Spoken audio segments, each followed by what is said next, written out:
میرے واجب الاحترام بزرگوں، عزیز دوستو،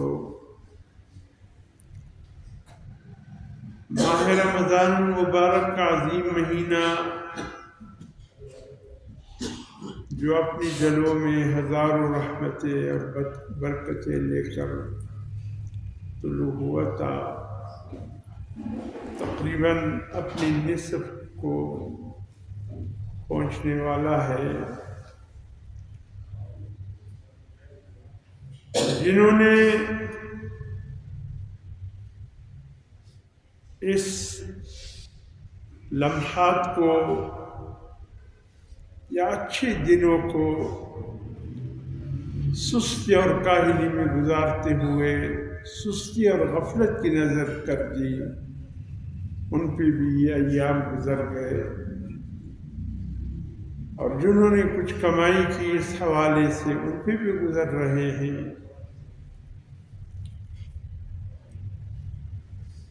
دونوں ایک پہ تقریباً نصف کے قریب گزر چکا، اور دوسرا وہ جنہوں نے اپنی محض سستی کا اور غفلت اور کاہلی کی وجہ سے ایسے اچھے دن، ایسے اچھے لمحات، ایسے ٹھنڈے دن غفلت کی نظر کر دی۔ پھر ان کے لیے اور کون سا موقع ایسا اللہ عطا فرمائے جس میں یہ اپنی بہتری کو سوچیں گے، اپنی آخرت کے لیے کچھ جدوجہد کریں گے، کوشش کریں گے۔ کون سے ایسے لمحے پھر اس کو ملیں گے جس میں یہ اپنے رب کو راضی کرے۔ میرے محترم دوستو، جناب نبی کریم صلی اللہ علیہ وسلم کے ارشاد گرامی ہے، فرمایا کہ جن لوگوں پہ یہ ماہ مبارکہ، یہ عظیم مہینہ، اس کے یہ عظیم لمحات، عظیم اوقات سلامتی سے، امن سے، خیر سے، عافیت سے گزر جائے، اللہ پورے سال اس کے لیے امن، خیر اور عافیت کے فیصلے فرمائے تھے۔ اور فرمایا جن لوگوں پہ یہ مہینہ نہ ان کو امن سے کوئی غرض، نہ ایمان سے کوئی غرض، نہ سلامتی سے کوئی غرض، نہ یہ کہ اللہ کو راضی کرنا ہے، ہمارے بڑے چلے گئے، ہمارا بھی یہی راستہ ہے، ہم بھی اسی کی طرف، انہی کے راستے پر چلتے ہوئے جانا ہے، اور اس کے لیے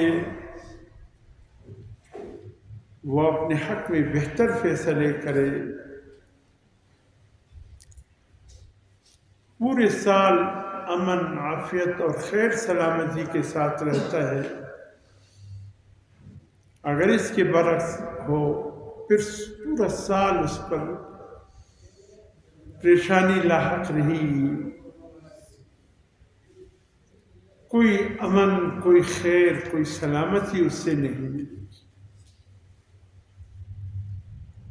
پوچھے کہ یا رسول اللہ صلی اللہ علیہ وسلم، امن کیا ہے، خیر اور سلامتی کیا ہے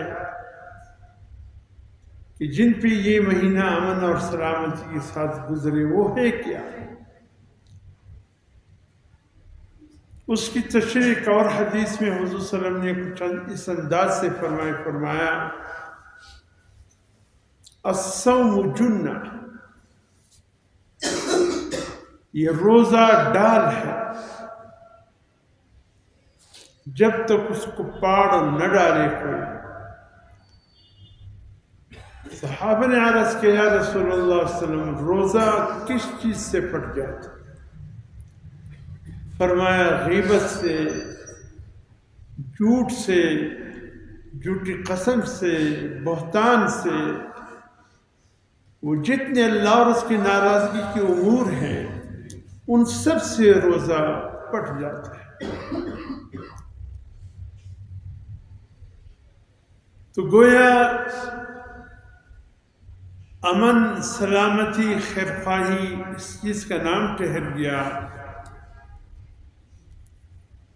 کہ یہ مبارک ایام عافیت سے گزرے، خیر سے گزرے، سلامتی سے گزرے، لگائی بجائی سے اپنے آپ کو بچائے، جھوٹ سے اپنے آپ کو بچائے، غیبت سے اپنے آپ کو بچائے،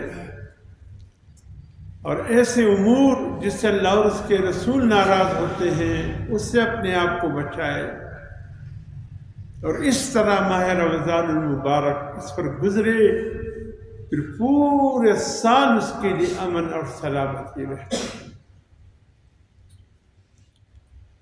ایسا بھی فرمایا کہ بہت سے روزہ دار ایسے ہیں جو روزہ رکھ کر بجز پیاسا اور بھوکا رہنے کے اور کچھ بھی اسے نہیں ملتا۔ صحابہ نے عرض کیا یا رسول اللہ صلی اللہ علیہ وسلم، کون بد نصیب ہے روزہ رکھ کر بھی روزے کا جو ثواب ہے، فضیلتیں ہیں، برکتیں ہیں، اس سے محروم رہتا ہے، اور بجوز اس کے بھوکا اور پیاسا رہنے کا اور کچھ بھی نہیں ملتا، یہ بد نصیب ہے کو؟ حضور صلی اللہ علیہ وسلم نے فرمایا یہ بد نصیب وہ لوگ ہیں جو روزہ رکھ کر بھی جھوٹ کو نہیں چھوڑتے، جو روزہ رکھ کر بھی غیبت کو نہیں چھوڑتے، جو روزہ رکھ کر بھی لگائی بجائی کو نہیں چھوڑتے، روزہ رکھ کر بھی ان کی دل میں نفرتیں ہیں، حسد ہے، بغض ہے، ایک دوسرے کو کانے کے لیے تیار بیٹھے ہیں۔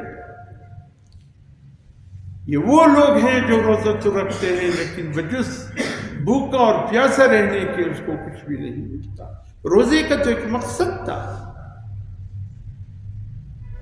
صرف یہ نہیں کہ اللہ پاک اپنے بندے کو بھوکا پیاسا رکھتا ہے، اس سے اللہ کو ملے گا کیا؟ اگر ایک بندے کو اللہ پاک بھوکا رکھے، پیاسا رکھے، اس سے اللہ کو کیا ملے گا؟ اللہ تو چاہتے ہیں کہ اس کا بندہ واقعی ایک باکمال انسان بنے، اس کے اندر وہ صفات پیدا ہو جو اللہ چاہتے ہیں۔ اور یہاں روزہ رکھ کر بھی کچھ بھی فرق نہیں آتا، جیسے تھا ویسے ہے۔ رمضان کے بعد بھی پتہ ہی نہیں چلا کس پر ماہ رمضان مبارک کا مہینہ گزرا بھی کہ نہیں، تو واقعی بجز بھوکا پیاسا رہنے کے کچھ بھی اس کو حاصل نہیں۔ اللہ چاہتے ہیں کہ کوئی باکمال بنا۔ ایک حدیث میں فرمایا عقل مند ہے وہ شخص، سنیے حضور صلی اللہ علیہ وسلم کی ایک صحیح حدیث، فرمایا عقل مند ہے وہ شخص جو اپنے نفس کو اپنا مطیع بنائے اور اپنے عملی جدوجہد کو آخرت کے لیے خاص کرے، اس کی کوشش آخرت کی کمائی کے لیے ہو، اس کی محنت آخرت کی کمائی کے لیے ہو۔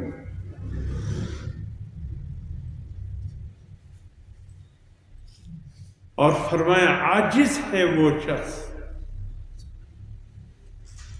یہ عملی جدوجہد کچھ بھی نہیں، بس اللہ پہ آرزوئے باندھتا ہے، تمنا یہ باندھتا ہے یہ اللہ غفور رحیم ہے، دیکھ لیں گے، کیا دیکھیں گے، وہاں جا کر پھر کچھ کریں گے، کیا دیکھیں گے؟ سورۃ الحجر 14 پارے میں اللہ نے اپنے دونوں صفات ذکر فرمائے، صفت جلال بھی بتایا، صفت جمال بھی بتایا۔ کل یوم ہوا فی شان کا اللہ نے ایک عملی نمونہ بتایا کہ ہر دن اللہ ایک نئے شان میں ہوتا ہے۔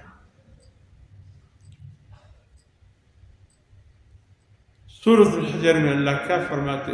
نبئ عبادی انی انا الغفور الرحیم، میرے گناہگار بندوں سے کہہ دو کہ اے میرے بندو اللہ بہت مہربان ہے، نا امیدی ختم کر دی کہ نا امید مت بنو،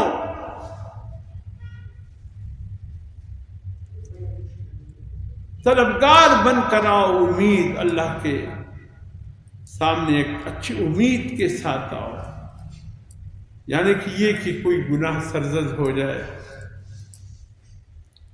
وہ سورۃ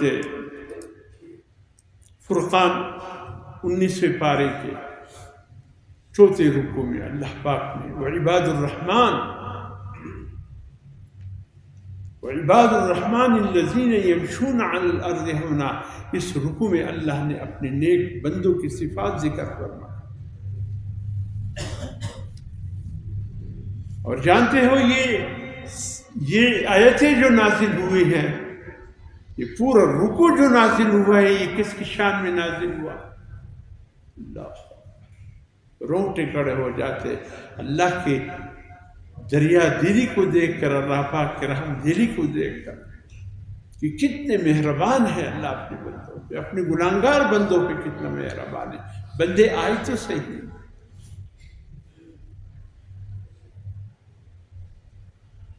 جس وقت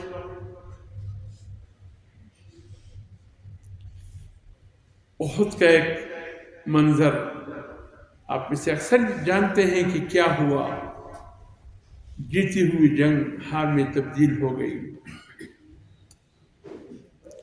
صرف ایک سنت عمل کہ حضور صلی اللہ علیہ وسلم نے فرمایا میں جس مقام پہ تمہیں روکتا ہوں تم اسی مقام پر رہنا، اس سے آگے پیچھے نہ ہونا۔ اگر تم یہ دیکھو کہ ہم شکست کھا چکے ہیں اور جنگل کے درندے آ کر ہمارے لاشوں کو نوچ رہے ہیں، عبداللہ ابن جبیر اس پر امیر مقرر کیے گئے، فرمائے ابن جبیر 50 تیر انداز ہیں، خیال کرنا کوئی ساتھی بھی ادھر ادھر نہ ہو جائے، اس گھاٹی پر رہنا بس۔ اگر تم یہ دیکھو کہ ہمیں جنگل کی درندے نوچ کر کھا رہے ہیں تب بھی اس گھاٹی کو نہیں چھوڑنا۔ اگر تم یہ دیکھو کہ مسلمان فتح یاب ہو گئے، مال غنیمت جمع کرنے میں مصروف ہے، مبارکبادی وصول کر رہے ہیں، اس وقت بھی اس گھاٹی کو نہ چھوڑنا۔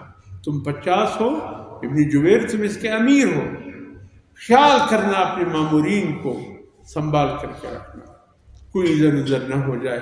یہ کہہ دینا کہ حضور صلی اللہ علیہ وسلم کا امر ہے، حکم ہے، ہم نے اس گھاٹی کو نہیں چھوڑنا۔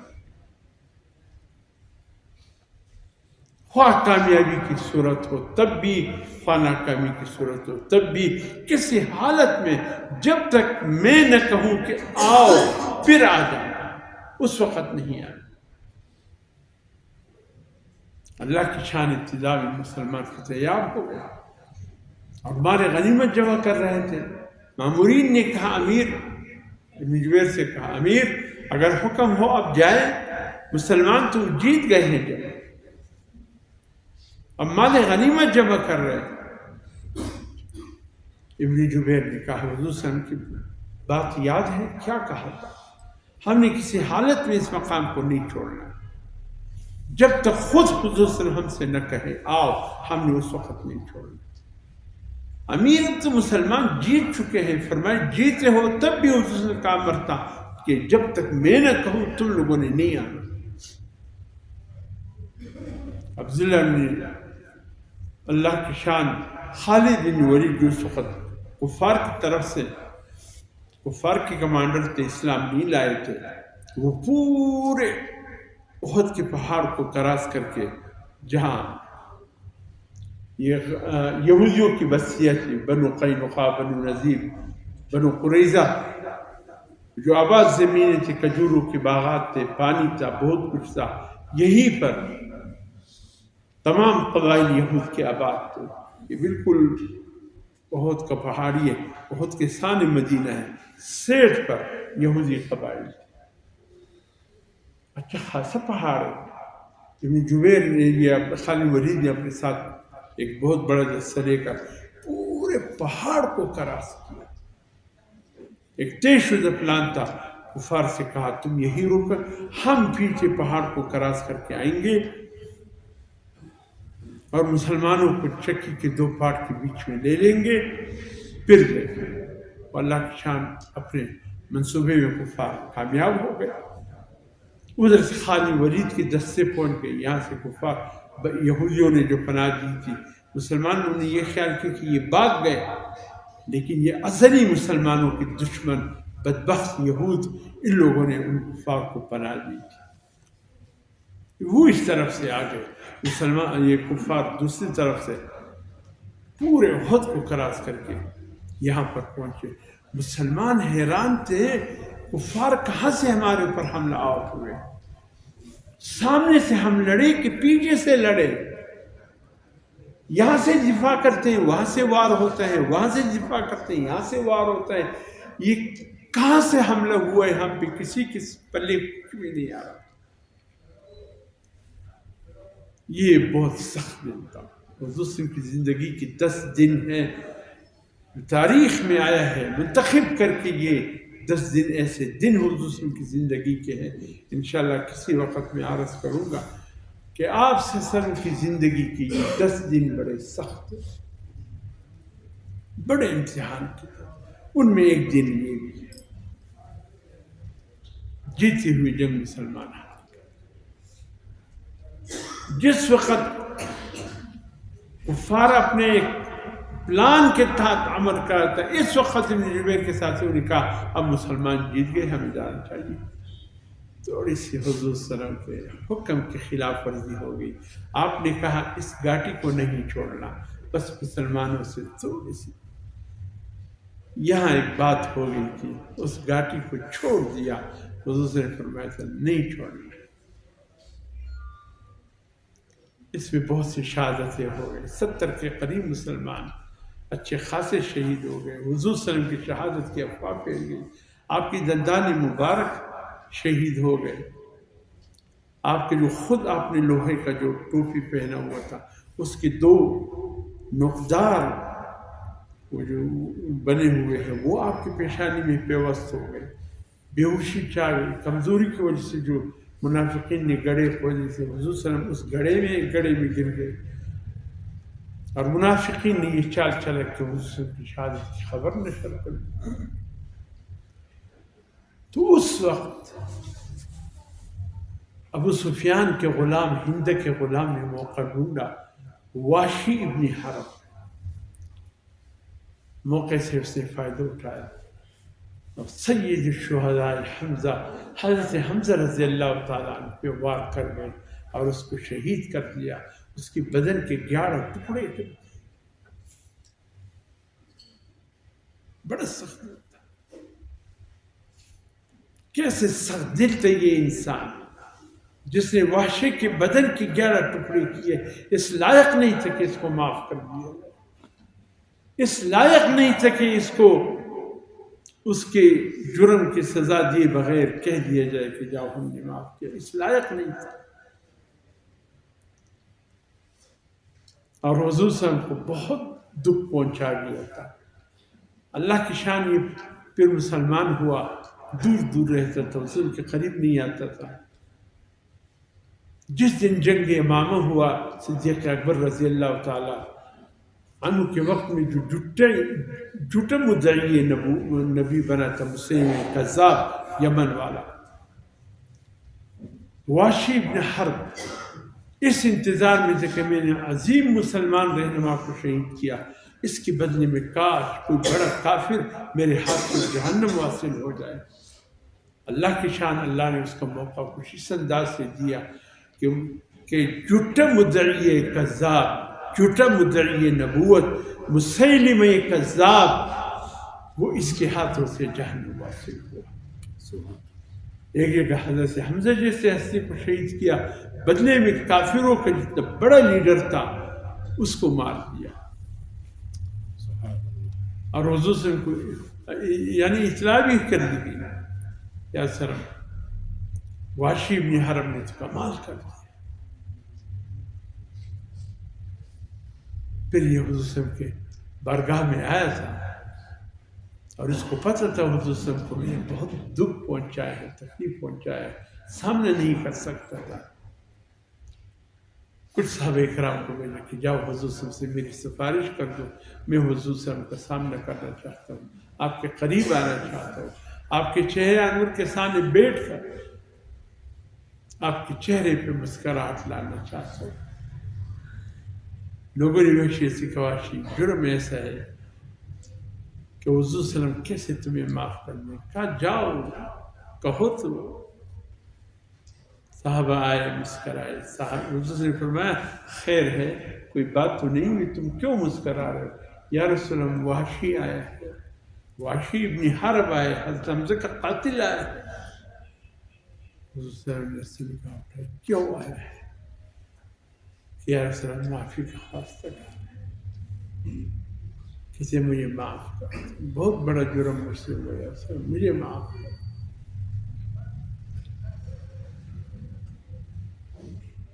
حضور سے فرمایا جاؤ وحشی کو کہو اللہ نے تجھے معاف کر دیا، میں بھی تجھے معاف کر دیا۔ کسی وحشی نے کہا کہ قرآن کی کچھ آیتیں ہیں وہ مجھے آپ کے قریب آنے نہیں دے رہا ہے۔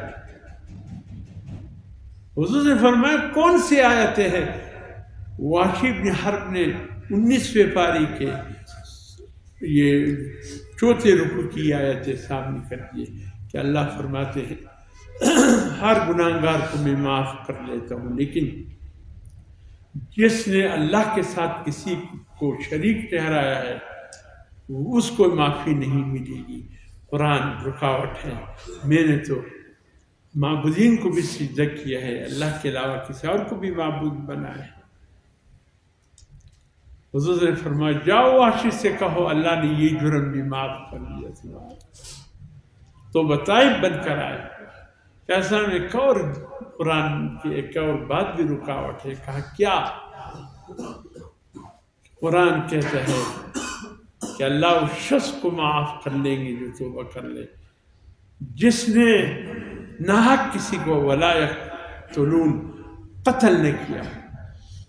میں نے تو حمزہ جیسی شخصیت کو قتل کیا، کیا میرا یہ جرم بھی اللہ معاف کر دے گا؟ حضور صلی اللہ علیہ وسلم اٹھایا، کہا جاؤ وحشی سے کہو اللہ نے تمہارا یہ جرم بھی معاف کر دیا۔ کہا ایک بات اور، کہا کیا؟ ایک اور رکاوٹ بھی ہے۔ حضور نے فرمایا بتاؤ وہ کون سا رکاوٹ ہے؟ اس نے کہا قرآن کہتے ہیں ولا یزنون، اس نے بدکاری نہ کیا، کوئی غلیظ حرکت نہ کی۔ یہ آیت بھی رکاوٹ ہے، زمانے کفر میں سے گناہ ہوئے ہیں، یہ جرم بھی معاف ہوگا۔ حضور نے فرمایا جاؤ وحشی سے کہو اللہ نے تینوں جرم تمہارے معاف کر دیے، جب تم توبہ طائب بن کر آ گئے اللہ نے تمہیں معاف کیا۔ کتنا مہربان ہے۔ فرمایا نا امیدی نہیں ہو، نبی عبادی انی انا الغفور الرحیم، میرے بندوں سے کہہ دو اے میرے بندو اللہ بہت مہربان ہے، رحم فرمانے والے۔ کتنا بڑا گناہ سرزد ہوئے، کتنا بڑے جرائم سرزد ہوئے، اگر تم تو توبہ طائب بن کر اللہ کے حضور آؤ گے، توبہ کرو گے اپنی گناہوں سے، اللہ تمہارا بڑے سے بڑا جرم کو بھی معاف فرما دے۔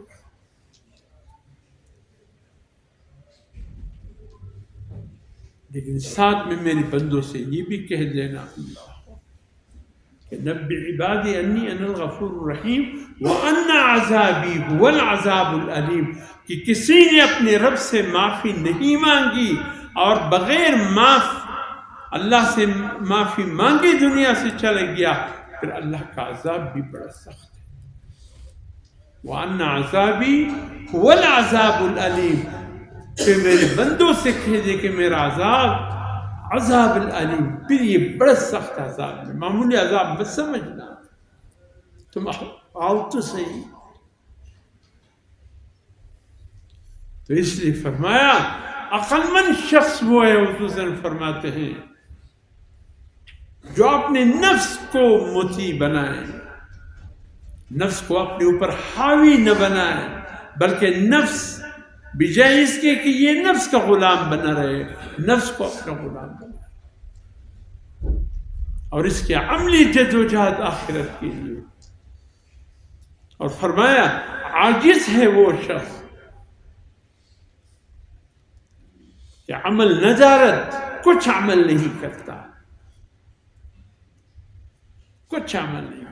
بیا به سره وګورو، الله مهربانه دی، بیا په قبر کې سره وګورو، ته به هلته ځې نو بیا به د الله سره ګورې، او دنیا ژوند به په خپل څنګه زړه دې غواړي دغسې تېر کا، بیا به هلته سره ګورو. څه به ګورې بیا؟ که الله له څه وي دا ګناه دی، ولې دې معافي نه وغوښته، ولې دې ځان معاف نه کړي، صفا نه کړي، رانغلې، ته به هلته بیا ګورې. که دلته په دنیا کې به عمل صفا کوي. وکیل سلطان محمد شاہ وادی مہران، وادی مکران کی یہ بادشاہ تھا. اس وقت کی بادشاہ سال میں ایک آدھا پروگرام شکار کا بناتا تھا. اپنی فوج، سپاہی، غلام، خدام، نوکر چاکر کو پہلے بھیج دیتا کہ تم جاؤ خیمے لگاؤ اور جو ضروریاتی زندگی کی چیزیں ہیں وہ پہنچاؤ، ہم وقت مقررہ پر آ جائیں. وہ سلطان محمد شاہ رئیس وادی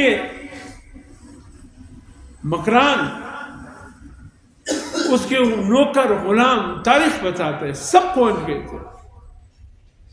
تو ایک ٹائم کا کھانا نہیں آیا، وہاں جنگل میں کوئی گائے چر رہی تھی، گائے اٹھا کر کے سلطان محمد شاہ کے فوج نے اس کو ذبح کر کے کھا لیا. وہ ایک بیوہ عورت کی گائے، اس میں سے دودھ نکال کر کچھ بچوں کو پلا دیتی، کچھ فروخت کر کے اپنا گزارا کرتی تھی. جب 2 دن اس کی گائے گھر نہیں آیا، تلاش میں نکل پڑی کہ بھئی میرے گاؤں یہاں میرا گائے چرنے کے لیے میں نے جنگلوں میں چھوڑا تھا، آج 3 دن ہو گیا وہ گائے گھر نہیں ہے.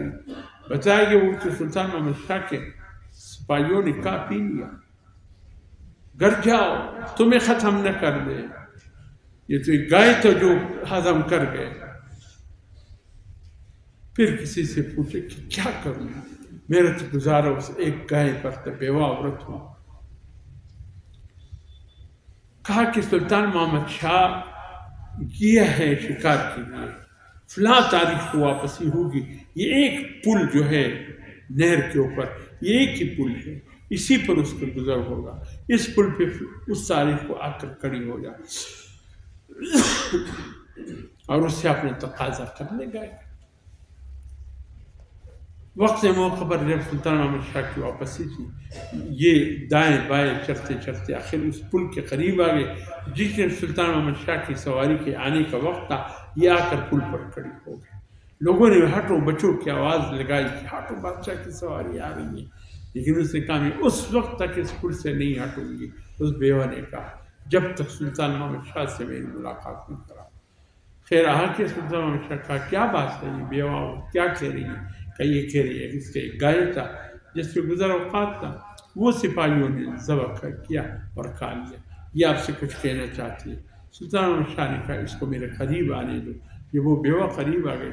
سلطان محمد شاہ نے پوچھا ہاں بڑی میں بے کیا بات ہے، کیا ہوا؟ کہا جی میرے ایک ہی گائے تھے جس پہ گھر کا گزارا تھا، وہ تیری سپاہیوں نے کھا پی لیا، ختم کر دیا، اب میرے گزارے کا کوئی چیز باقی نہیں رہا. سلطان محمد شاہ ایسے کھڑی ہو گئی وہ بڑی عورت. سلطان محمد شاہ اس پل پر فیصلہ کرو گے کہ پل صراط پر فیصلہ کرو گے؟ بتاؤ، ایک پل اور بھی آئے گا، فیصلہ کہاں کرنا؟ کہ وہ اپنی سواری سے اتر کہا ہاں بتاؤ اسی پل پر فیصلہ کرو. کہا میری گائے کا عوض دے دو.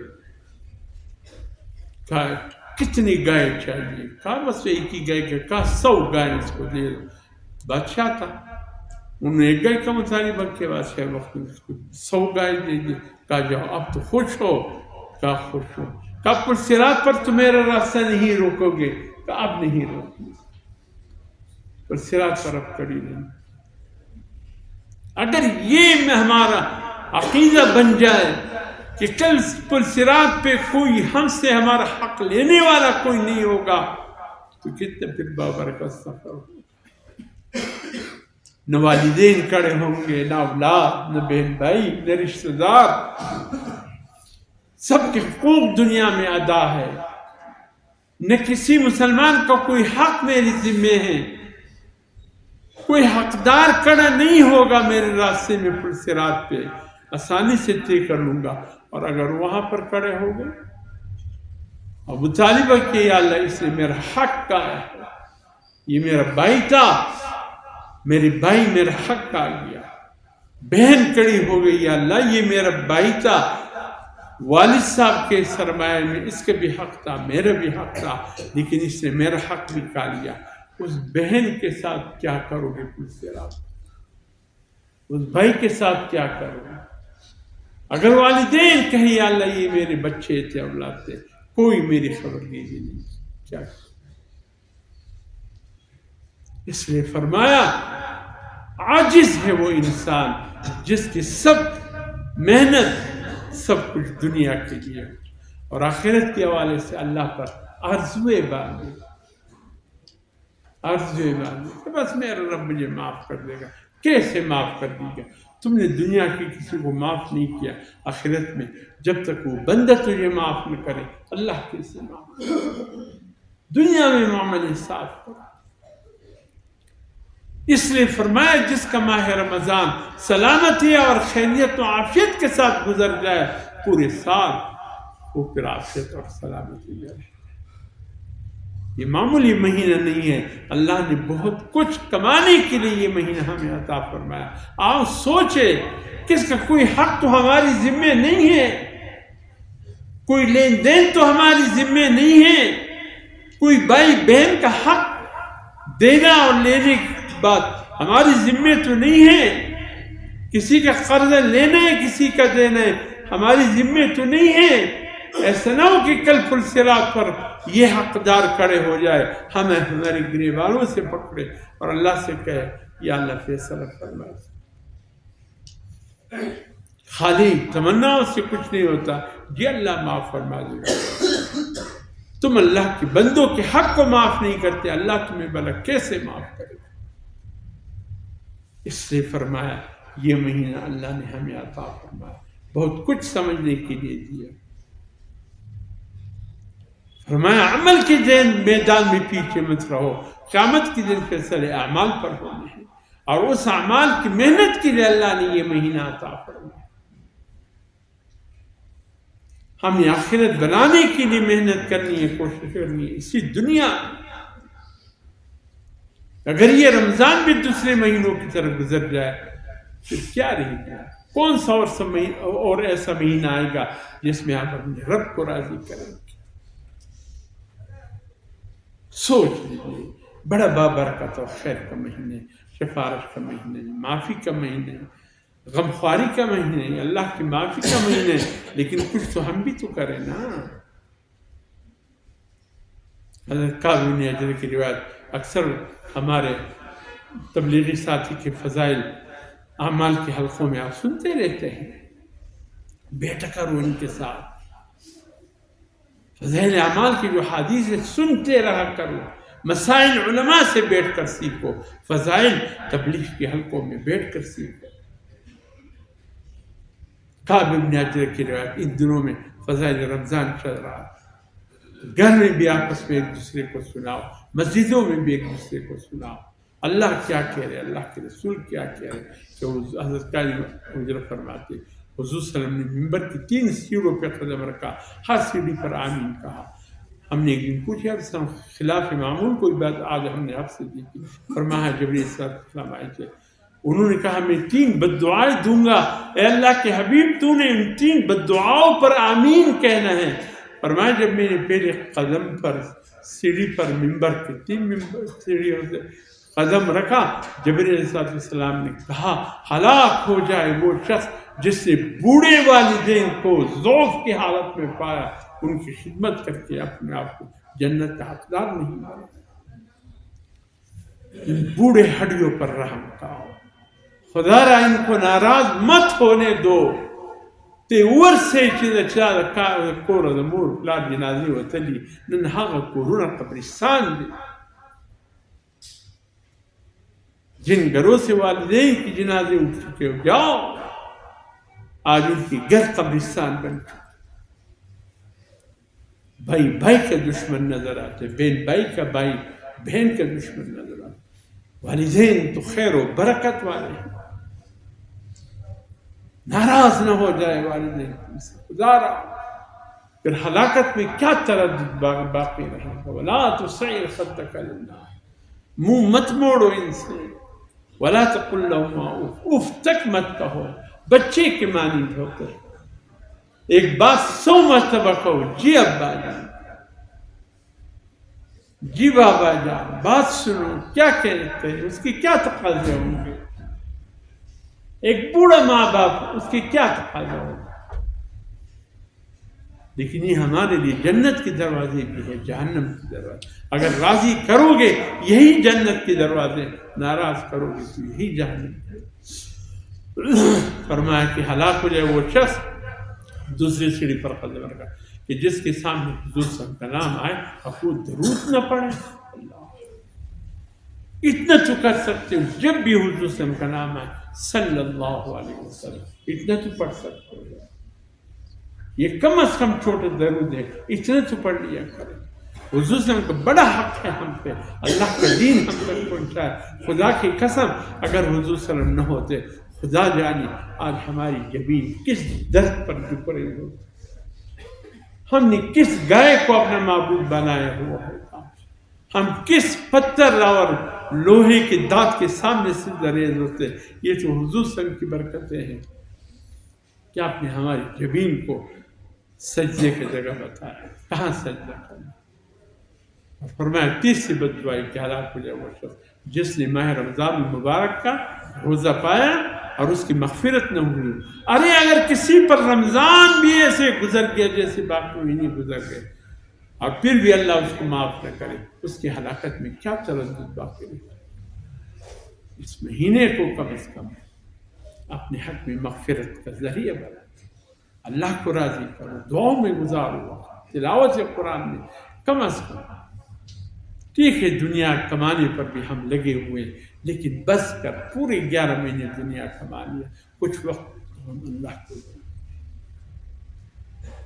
میرے محترم دوستو اس مہینے کی اصول ہے ادب ہے اس کو بجا لاؤ فدیے کا اعلان ہوا ہے جس کو ہم سرسایہ بھی کہتے ہیں صدقہ فطر بھی کہتے ہیں فطرانے بھی کہتے ہیں 200 روپے کا مطلب کی بند ہے ایک روزہ کوئی بوڑھا ہے کوئی ضعیف ہے کوئی بیمار ہے نہیں رکھ سکتے وہ ایک روزے کا فدیہ 200 نماز کا فدیہ 200 اور روزے کا فدیہ 200 اس سال جو فدیہ ہوگا وہ آئندہ سال رمضان تک چلے گا یہی فدیہ پھر نمازوں کا ہوگا یہی فدیہ قسم کا ہوگا یہی فدیہ جو ہے وہ روزوں کا ہوگا یہی فدیہ پھر قسم کی کفارے کا ہوگا فی بندہ 200 روپیہ آئندہ سال رمضان تک یہی فدیہ چلے گا اللہ عمل کی توفیق عطا فرمائے سنت